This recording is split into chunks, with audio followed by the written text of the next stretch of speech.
देखिए ये सवाल एक बच्चे ने पूछा हुआ है कि सर इस सवाल को कैसे बहुत शानदार तरीके से लगा सकते हैं। एक वस्तु को 900 रुपए में बेचने पर प्राप्त लाभ वस्तु को 600 रुपए में बेचने पर हुई हानि का दोगुना क्रय मूल्य बताइए। ठीक, देखेंगे इस सवाल को लगाने का सबसे बेस्ट तरीका क्या होगा।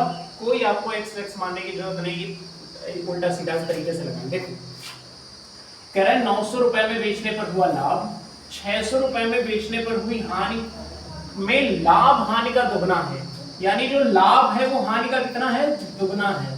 लाभ हानि का दुगना, अगर हानि 1 की है तो लाभ कितने का है, बताओ ये बात समझ में आएगी नहीं। लाभ उसने बोला हानि का दुगना है, तो सवाल में ही बोला है, तो अगर हानि 1 की है तो लाभ 2 का है। अब देखो यहाँ कितने का अंतर है, 300 का।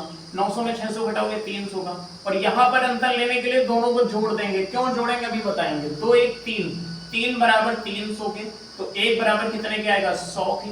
और अगर 100 का हम 2 से गुणा कर लें तो 200 रुपए का लाभ है। फिर से सुनो, 2 1 3 बराबर 300 कहाँ आगे से आ गया, 900 में 600 घटाया 300, यहाँ पर अंतर कितने का, 300 का, यहाँ पर 2 1 3 का, दोनों को जोड़ देंगे। यानी आपको 300 रुपए को 2:1 के अनुपात में बांटना है। तो 100 का 2 से गुणा करेंगे 200 का लाभ है, 100 का 1 से गुणा करेंगे 100 रुपए की हानि है।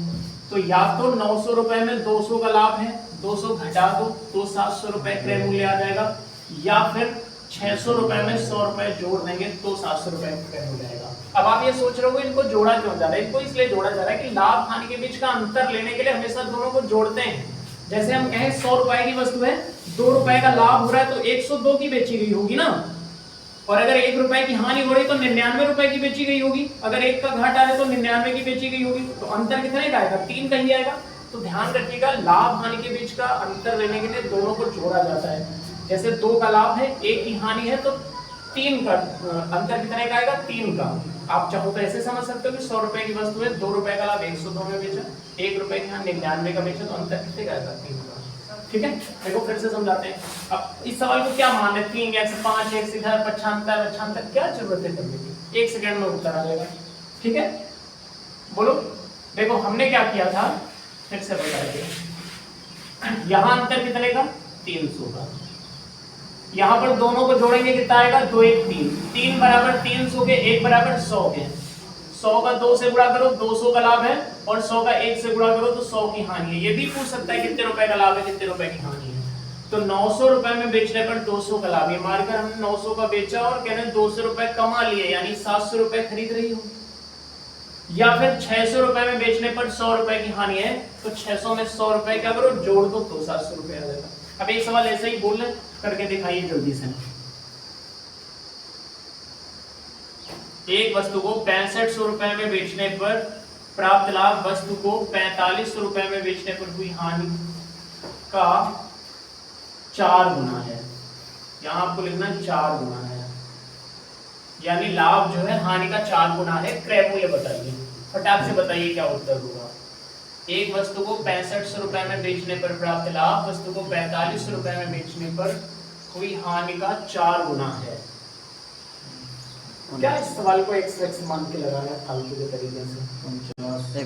कोई भी सवाल अगर आपको नहीं आता है, आपको लगता है कि सवाल का एक बहुत ही वाहियात तरीका, तो सवाल को भेजिए, हम उस सवाल का सबसे बेस्ट सॉल्यूशन आपको सॉल्व करके भेज सकते हैं।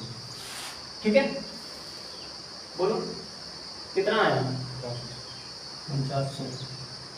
6400 कैसे आ जाएगा, 4900। हाँ 4900 सही होगा। देखो 6500 रुपए में बेचने पर हुआ लाभ, 4500 में बेचने पर हुई हानि में लाभ हानि का कितने गुना है, 4 गुना।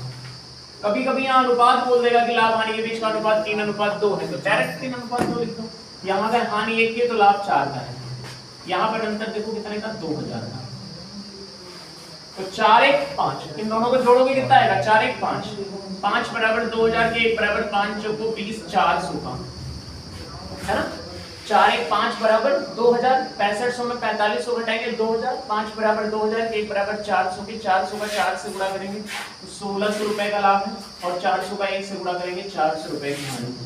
तो या तो 6500 में 1600 घटा दो, 6500 में 1600 घटाओगे तो 4900 रुपए क्रय मूल्य, या फिर 4500 रुपए में बेचने पर कह रहा है 400 रुपए का यार घाटा होगा। 4500 रुपए की वस्तु बेचा, 400 का घाटा हो गया, यानी 4900 रुपए खरीद रही होगी, तो 49 रुपए के मूल्य। ठीक है, तो और अगर कोई आपको सवाल लगता है कि सवाल का ये बहुत बेकार तरीका लग रहा है तो सवाल को भेजो, बताएंगे।